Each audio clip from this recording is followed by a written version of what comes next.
Assalamualaikum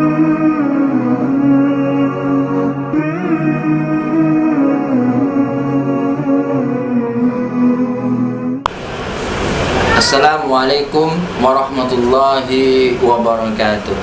Bismillahirrahmanirrahim. Alhamdulillah, asyukru ala ni'amillah, assalatu wassalamu ala rasulillah wa ala alihi wa ashabihi wa mawala amma ba'd.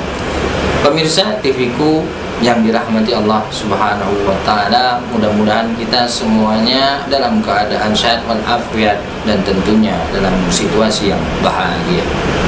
Pada kesempatan kali ini saya akan menyampaikan tentang hikmah menuju surga dengan berbakti kepada kedua orang tua.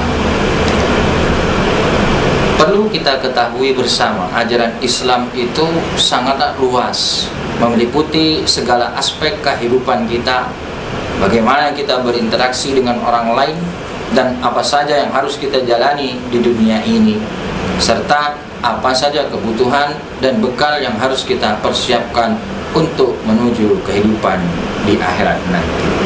Tentunya kita semua jika ditanya ingin masuk mana kita setelah akhirat nanti, setelah kita meninggal, pasti jawabannya kita menginginkan surga. Surga memiliki banyak pintu yang dapat kita masuki sesuai amalan yang kita lakukan di dunia. Ada pintu sedekah, ada pintu puasa, dan lain-lain, sebagaimana yang telah disabdakan oleh Rasulullah sallallahu alaihi wasallam. An Abi Hurairah anna Rasulullah sallallahu alaihi wasallam qala man anfaqa zawjaini fi sabilillah nu'diya min ayyi abwabin jannah ya Abdullah hadza khair faman kana min ahli sholati du'iya min babis shalah wa man kana min ahli jihadi du'iya min babil jihad wa man kana min ahli syiyami du'iya min babir rayan wa man kana min ahli sadaqati du'iya min babis sadaqah. Dari Abu Hurairah, Rasulullah SAW bersabda, barang siapa yang menginfakkan hartanya di jalan Allah, niscaya dia akan dipanggil dari pintu-pintu surga. Wahai hamba Allah, ini adalah kebaikan. Siapa orang yang giat mengerjakan sholat, dia akan dipanggil dari pintu sholat. Dan barang siapa yang termasuk orang yang berjihad, dia akan dipanggil dari pintu jihad. Siapa orang yang rajin berpuasa, ia akan dipanggil dari pintu Ar-Rayyan. Dan barang siapa yang termasuk orang gemar bersedekah, maka ia akan dipanggil dari pintu sedekah. Hadis riwayat Bukhari dan Imam Muslim. Hadis di atas menyebutkan beberapa pintu surga yang dapat kita masuki sesuai dengan amal perbuatan baik yang sering kita lakukan. Meski hadis di atas belum menghimpun keseluruhan perbuatan baik, tapi bisa kita logikakan pada kebaikan-kebaikan lain yang sering kita lakukan. Di lain waktu Rasulullah SAW pernah bersabda, al-walidu awsatu abwabil jannah fa in syi'ta fa'adi dzalikal baba awi fathu. Yang artinya orang tua adalah pintu surga yang paling baik. Kalian bisa sia-siakan pintu itu atau kalian bisa menjaganya. Hadis riwayat Imam Tirmidzi. Penegasan kata paling baik di atas seakan-akan ingin menunjukkan kepada kita akan pentingnya berbuat baik dan berbakti kepada kedua orang tua.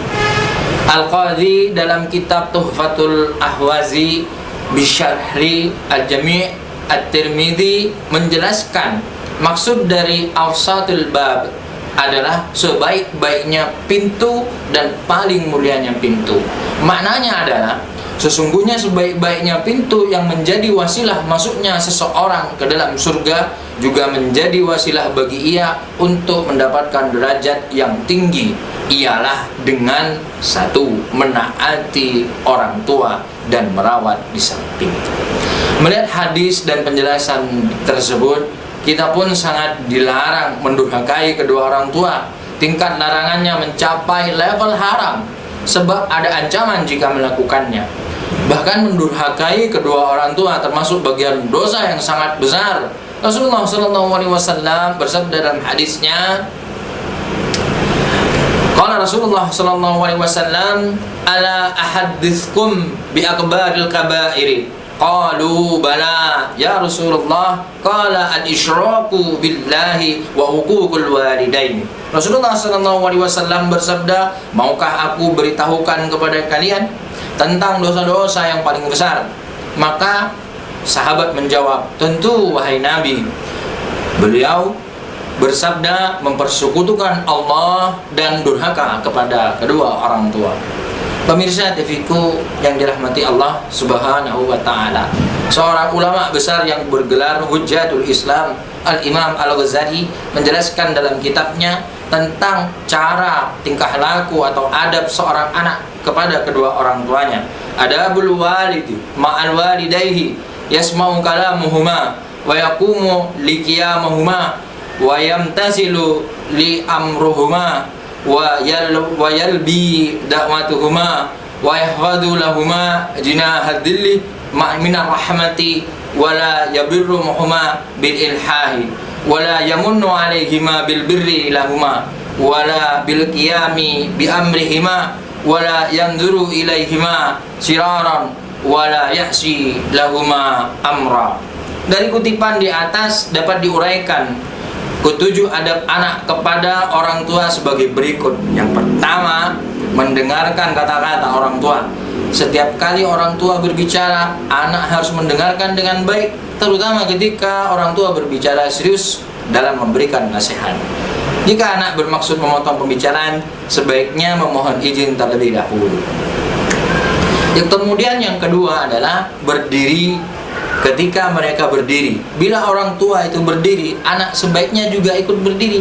Hal ini tidak hanya merupakan sopan santun, tetapi juga menunjukkan kesiapan anak memberikan bantuan sewaktu-waktu diperlukan, diminta ataupun tidak. Demikian pula jika orang tua duduk, sebaiknya anak juga ikut duduk, kecuali sudah tidak tersedia kursi bagi anaknya tadi. Yang ketiga, mematuhi sesuai perintah-perintah mereka. Apapun perintah orang tua yang harus patuh, kecuali anak tersebut, ya, apapun yang diperintahkan oleh orang tua, anak tersebut haruslah patuh, kecuali perintahnya bertentangan dengan syariat Allah Subhanahu wa Ta'ala, ataupun perintah itu tidaklah baik jika dipikir secara sosial. Jika terjadi seperti ini, seorang anak harus mencoba semampunya. Jika terpaksa, maka harus menolak misalnya, maka cara menolaknya haruslah dengan cara yang halus dan menjunjung kesopanan, serta mendahulinya dengan kata-kata maaf. Kemudian yang keempat, memenuhi panggilan kedua orang tua. Anak itu harus segera menjawab panggilan kedua orang tua begitu mendengar suara orang tuanya memanggilnya. Dalam hal ini, misalnya kita melaksanakan sholat sunnah, boleh kita membatalkan sholat sunnah tersebut jika ada kewajiban di situ orang tua kita memanggil kita. Jika orang tua memanggil anak untuk pulang dan menemuinya, anak harus segera mengusahakannya begitu ada kesempatan tanpa harus menunda-nunda. Kemudian yang kelima adalah seorang anak harus merendah kepada kedua orang tuanya dengan penuh sayang dan tidak menyusahkan mereka dengan pemaksaan. Seorang anak sealim apapun dia dan sepintar apapun dia, tetap harus takzim kepada orang tua. Anak harus menyayangi orang tua meskipun kurang bisa memenuhi keinginan-keinginannya.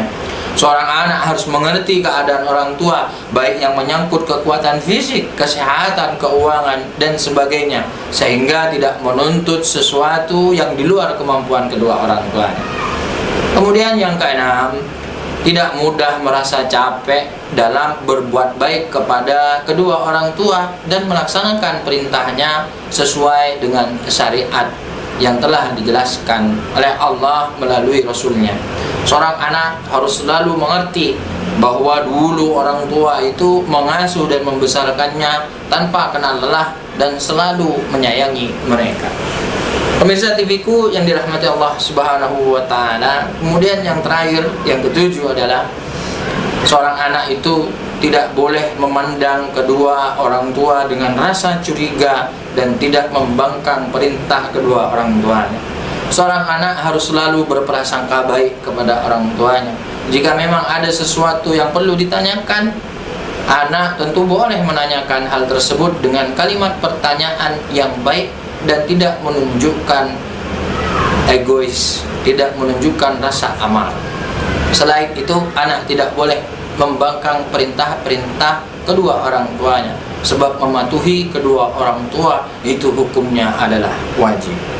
Demikianlah tadi adab-adab seorang anak dalam bergaul dengan kedua orang tuanya. Hadis Rasulullah SAW yang telah menjelaskan tentang pintu surga yang disediakan bagi seorang anak yang patuh dan juga hormat kepada dan bakti juga kepada kedua orang tuanya, dan penjelasan Imam Al-Ghazali tadi tentang adab seorang anak kepada orang tua. Mudah-mudahan kita semuanya bisa mengamalkannya dengan sebaik-baik. Semoga Allah senantiasa memberikan kita taufik dan hidayahnya kepada kita, agar kita semua mampu menaati kedua orang tua kita. Amin ya rabbal alamin. Jika saya tutup hikmah pada kesempatan kali ini, jika ada kesalahan kata, saya mohon maaf yang sebesar-besarnya. Itu karena kekurangan ilmu yang saya miliki, dan itu hanya batas ilmu yang saya punya. Wallahul muwaffiq ila aqwamit thoriq. Assalamualaikum warahmatullahi taala wabarakatuh.